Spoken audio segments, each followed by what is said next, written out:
Of course. This is gonna kill him. Yep, I knew it. Shut up.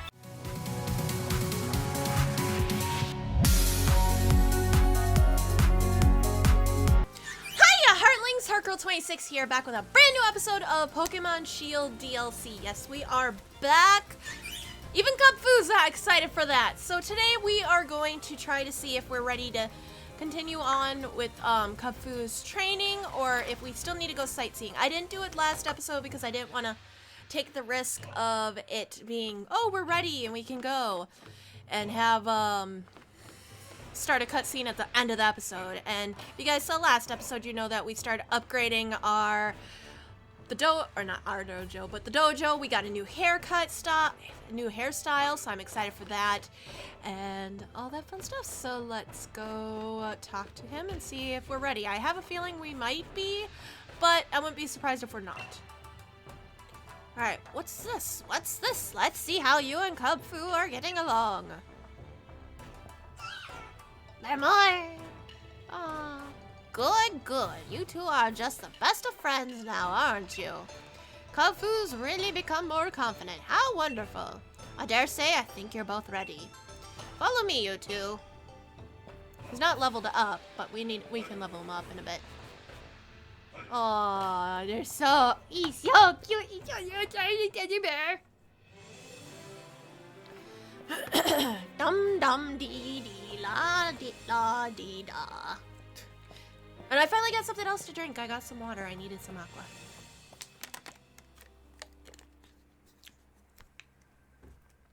Oh, I guess this is a good spot as any.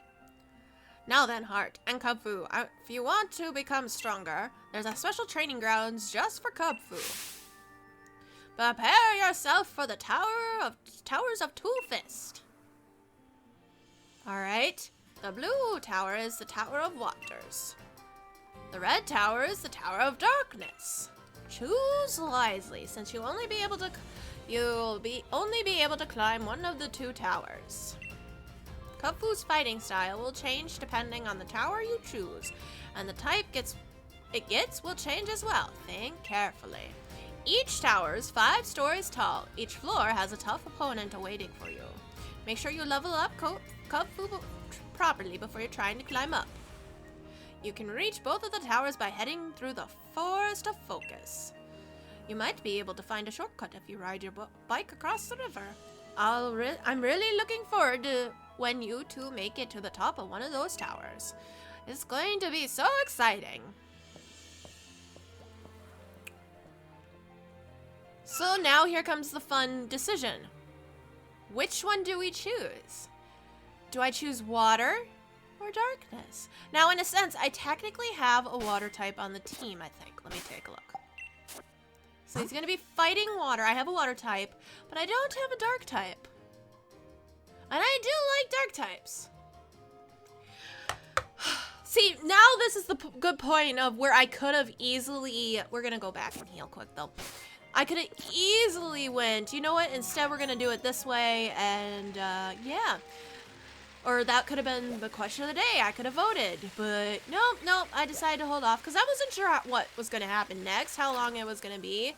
If I had to keep going, I was going to keep going in this episode, but we're going to go heal our Pokemon quick. I would like to restore my Pokemon, please. That was interesting tone.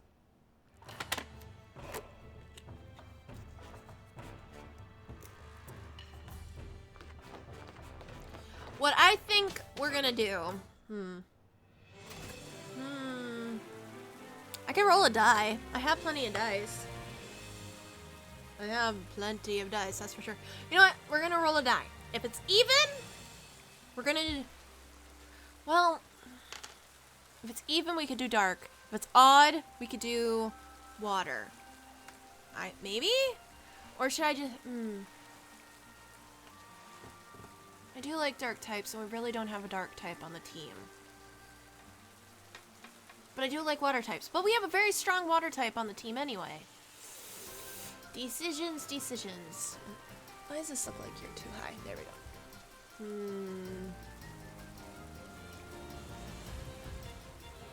You know what? We're gonna go with the dark type. I've decided. I want a dark type. Alright, we're gonna train him to be the dark type. And I'm going based off of that, not based off of what they look like. So for all I know, the water type may be the one that I really find the cutest, but it is what it is. Alright, let's go. I'm gonna head this way. So, and speaking of dice, I should tell you, I haven't been updating you guys on D&D. Well, we've been playing D&D, we've been playing it via over Discord, so we've been really safe about it, because a lot of the group does do... A good amount of the members in the group do have, are in the high-risk area, so we didn't want to meet up, but we want to continue! So we decided to just do it over Discord, and we just finished our next chapter, because we did our first campaign, and that one was more to the book because we were still, there was a lot of us that were new and didn't know how to play and wanted to get familiarized with it. And then the next section we did actually was kind of towards my character, my D&D character, because my character's backstory. And I can finally update you guys on everything that has happened. So I don't remember where I left you guys off on it, but I'm just gonna Wishmer. Pretty much the long story short is, after we defeated the dragon, we took a little break, and I think you can handle it. Yeah, we took a little break. And then we met up again, and pretty much what we did is we walked around, or we went around and found these worms that were starting to infest people and making them act like, kind of like zombies, but not zombies at the same time, if you know what I mean. So we were dealing with them and ended up finding this village that was surrounded in mist, and there was this like weird creature named Nth that was the mayor, and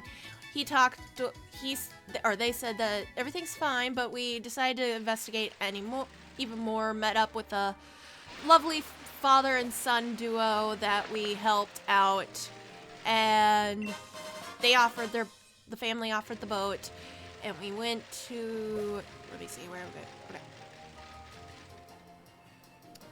Yeah, I want that one. We went and dealt with, actually, this would be the perfect area for him. Let's go to the... Chansey, come here! But, so we went to a mausoleum, discovered some stuff, during which my character, he's a tiefling warlock, ended up putting on this necklace, and it, like, burned him, and all of a sudden he was starting to act really weird, and so they dealt with that, and then continued down the mausoleum, only to find there was someone down there, and this person was doing a ritual. Oh, this is gonna kill them. Oh, it's not, okay.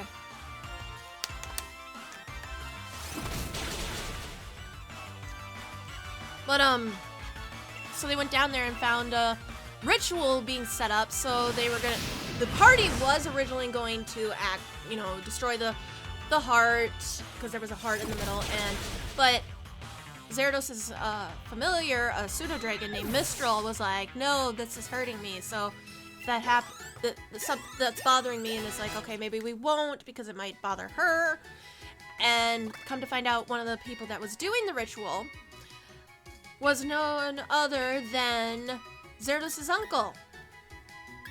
And so they met up, found out what he was doing, and the party decided, instead of trying to stop the ritual, they were going to help out, because found out the ritual was his uncle was trying to destroy the patron of the family.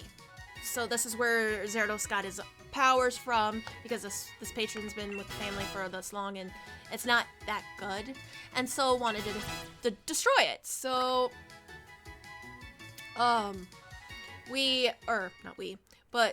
went, well, yeah, the party went around and was... checking out... Okay, this is bug. We want normal type. Oh, Lilipop! Oh, it's a Lilipop! We went around around and took care of some stuff. Got, had to go find some star matter, which we did.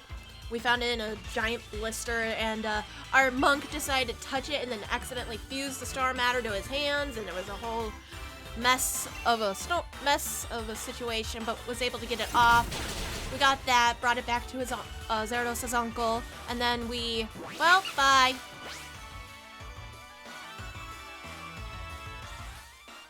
Well, I'm gonna heal then.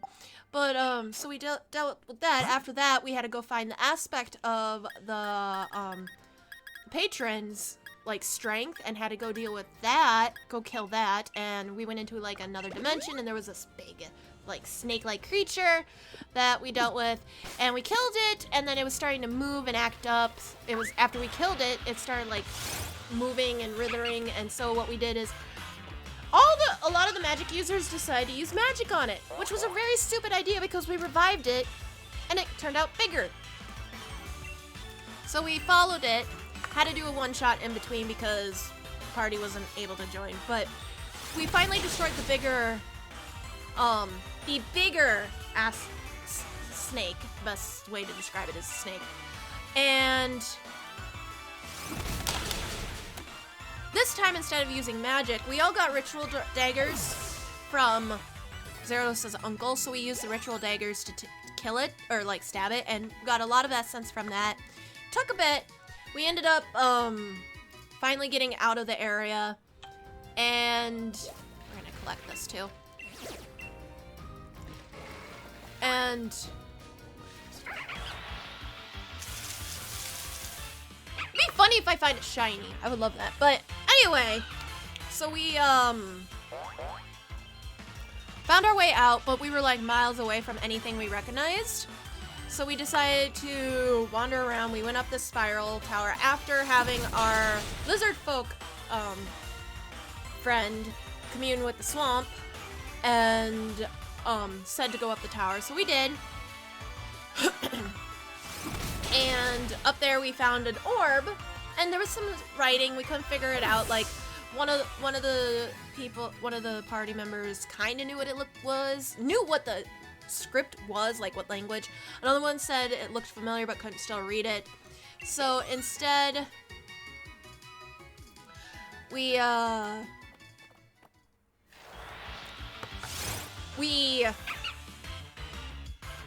brain work. We instead decided to, we were messing around with it, and in my character's infinite wisdom, decided to touch the orb with one of his hands, thankfully his non-dominant hand, and it got stuck. But when he touched it, he knew the direction of north. He absolutely knew what direction north was, and there was a beam of light coming from it. So they followed the beam of light, ended up back at the wound, where they got the star medal that they needed, and from there they knew where to go. So they went back and went to the monastery, told everything that happened except for maybe the orb stuck to Zerados' hand, and hi Buggy. And from there we this is gonna hurt. Never mind. But from there, we decided to, yes!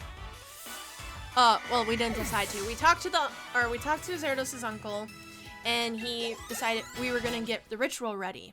And, of course, Mistral didn't want to be down there, so that's fine. And so we took care of that, started getting the ritual, and he told us that we're gonna stab the heart with these stakes that he made from the star metal, and we had to do it precisely. I mean, very precisely. Like, as soon as the stone heart did its first beat, we had to stab. And so we were... Oh, it's so cute. We were gonna get ready, and something was acting weird with the ritual. Weren't too sure about it. What was that? Oh wait, it's my bike, of course. And so we were trying to do the ritual, and all of a sudden it didn't work. We didn't get a chance to do the stab because it never did a beat. It just started glowing, started getting ready, and whoop, nothing. Come on, Nico. Yes! Thanks for the boost. And that was a crit. I wonder if that crit mattered. But anyway, so we were waiting, and before we could do anything, you died. We ended up, it like started glowing, and then it went dead. And so Gyarados looks at his uncle's like, is this supposed to be happening? And they're like, no, this is not. And all of a sudden we hear a roar come from the hallway, and Gyarados is freaking out because that's where his pseudo dragon was. So they go up, they're getting ready, and all of a sudden out of the hallway, the tunnel, comes a giant, I mean a massive snake worm thing. And it as big as it looked, it was so big it should not have been able to fit where it did. I want that.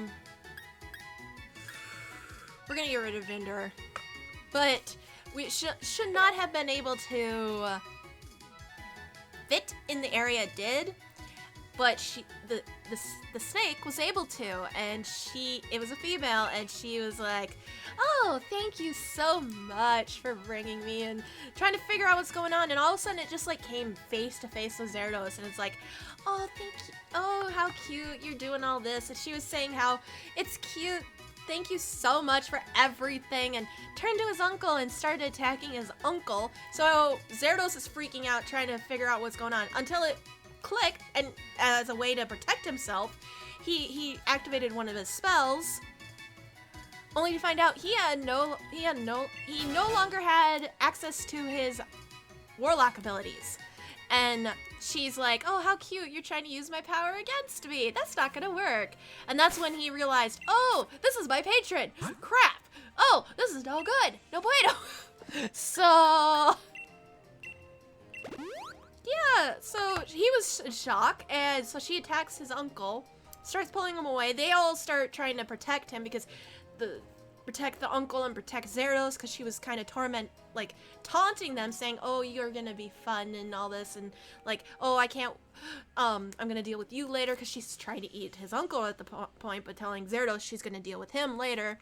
And they're trying, and but they're attacking, and nothing seems to affect her. Until one of our monks stabbed her in the eye. Okay then. And that's when she realized, okay, you are bothering me. We're gonna leave. So what's she do? She swallows my Selmeros, Gyarados' uncle, whole, and tries to leave.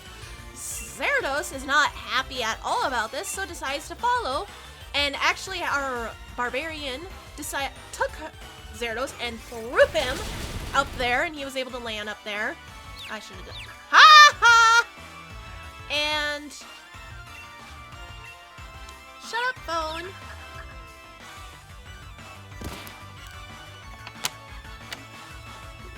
But he was following, and the two monks followed behind, and they chase after. And Gyarados may not have warlock abilities, but he did took a level in Wizard after he met up with his uncle again, because that's what originally in the backstory he was gonna do before he decided to appease his parents, and he was gonna try to follow in his uncle's footsteps of being a wizard.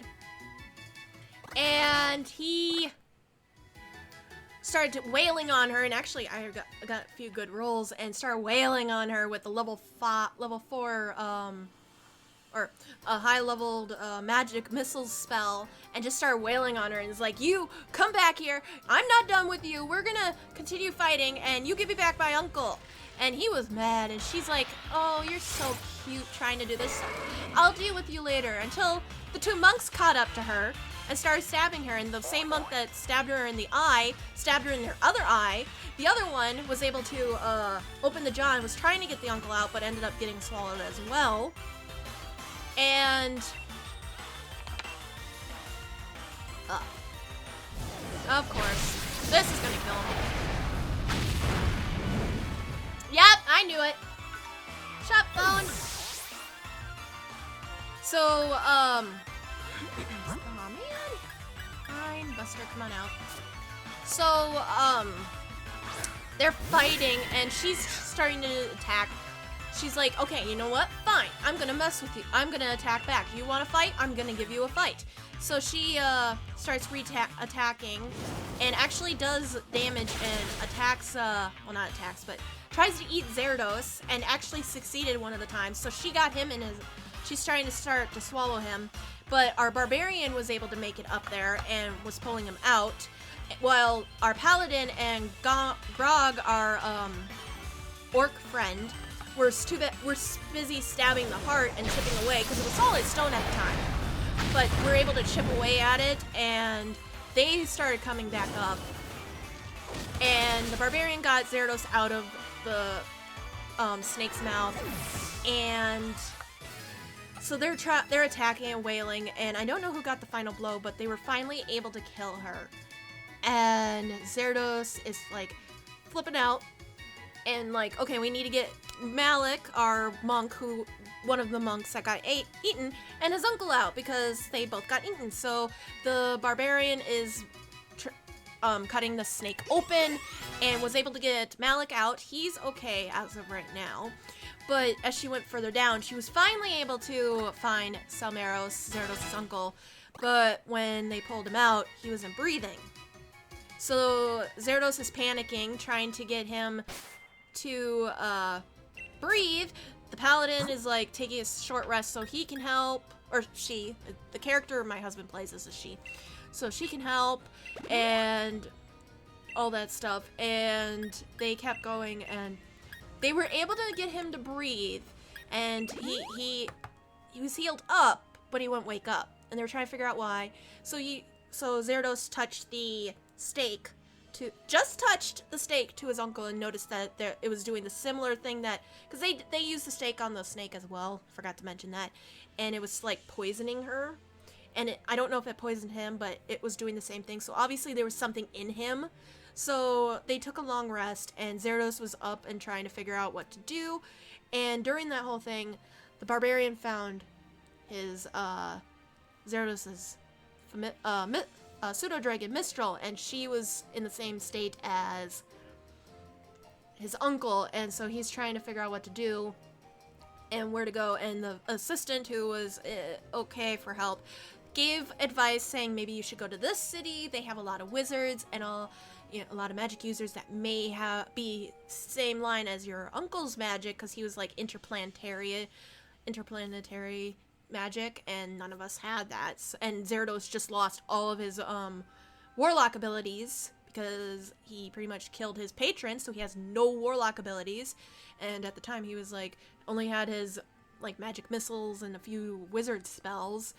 And from there he decided he's gonna go and try to deal with his uncle and figure out what's going on. And it's kind of interesting, because the party at first was willing to go with, but Gyarados is like, no, this is probably something I really should do. Granted, he did bring one person with. He brought Grog, who was an NPC anyway and was friends with they were really good friends anyway. So Grog was gonna be the weightlifter, because Gyarados has no strength. And the reason that was happening is I actually am changing characters. I'm no longer going to be playing my warlock. I'm going to be playing something different, but that's a couple weeks out before I get to start playing her. And so his story is now done. He's off trying to save his uncle and his pseudo-dragon. And they went back to the village just to say goodbye, get some supplies. Come to find out, when they got back to the village, now mind you, the village looked like an average village, but really foggy. When they got there, it looked very run down, like no one's been there for years. Only to find out the mist only will bring people from different times to if it needs help. And it needed help. So it was like this village trapped in the mist, and they got to say goodbye to the father and son, who, yes, they were spirits, but it was so cute. The son was like wanting to hear all these stories and all this, and he was so excited. and they were the father was really happy that they were able to succeed and he brought the boat back, and everything that we got from them was still real because at the time it was real. So yeah, so the parties parted ways, and now we're on a 2-week actual 2-week break because one, our DM is going to be going on vacation soon, and two, this way it gives us time to kind of get leveled up because we leveled up twice, so we're at level 10. I get to work on my new character. I already have stuff for her, it's just I gotta get her up to level 10 now. And this will also give our DM time to think of the next chapter of our campaign. So I'm excited! I need to start bringing back D&D stories to you guys. So, but anyway, we went over time so I could tell you guys that story. But I hope you guys enjoyed today's episode. Let me know in the comments down below. And you know what? Question of the day. Have you guys played D&D? If so, let me know about it. Let me know your characters. Let me know about your campaigns. Let me know about some funny stuff. And I would really enjoy it. So, and I think that's about it. So, heart stamp that like button if you guys enjoyed the episode. Also hit that notification bell and subscribe to become a Heartling today.